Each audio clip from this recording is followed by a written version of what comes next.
এই যে সামনে 31st নাইট আসতেছে, এটা উদযাপন করা, পালন করা সম্পূর্ণ হারাম। আল্লাহ রাব্বুল আলামিন যেটাকে হারাম করেছেন সেটা যদি 100 বছরের সংস্কৃতি হয় হারাম, 1000 বছরের ইতিহাস হলেও হারাম। নতুন বছর মানে একটা নতুন যাত্রা, আর এই যাত্রাটাকে কিভাবে সুখময় করা যায় এই নিয়ে চিন্তা ফিকির করা। কি করা?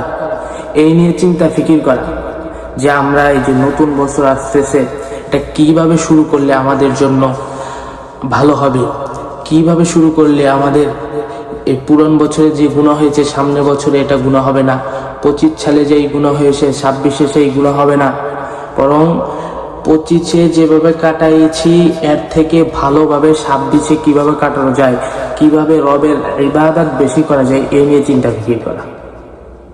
আমরা তো কাজ করি একটা আর ফলাফল পেতে চাই আর একটা।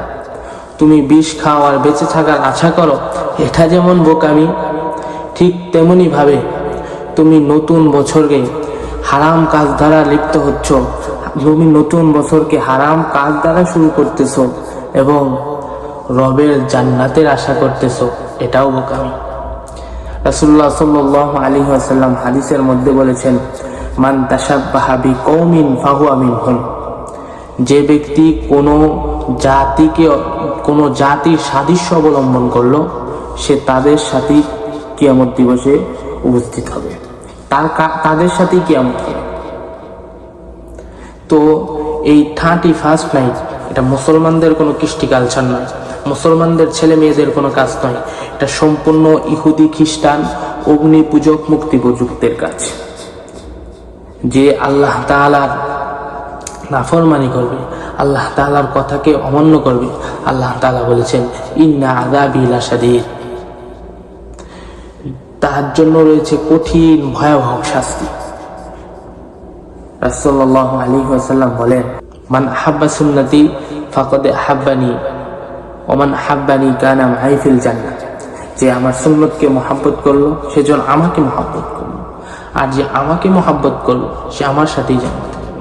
অতএব ভাবুন, আপনি কি রাসূল সাল্লাল্লাহু আলাইহি ওয়াসাল্লামকে মহব্বত করেন না ইহুদি খ্রিস্টানদের মহব্বত করেন? যদি ইহুদি খ্রিস্টানদেরকে মহব্বত করেন ইহুদি খ্রিস্টানদের কাজ করবেন, আর যদি রাসূল সাল্লাল্লাহু আলাইহি ওয়াসাল্লামকে মহব্বত করেন রাসূল সাল্লাল্লাহু আলাইহি ওয়াসাল্লামের কাজ করবেন। এই 31st নাইট পালন করা এটা কোনো রাসূল সাল্লাল্লাহু আলাইহি ওয়াসাল্লামের কাজ নয়, এটা মুসলমানের কাজ হতেই পারে, এটা হারাম হারাম হারাম। আপনি মুসলমানের সন্তান হয়ে কিভাবে এই কাজ করতে পারেন?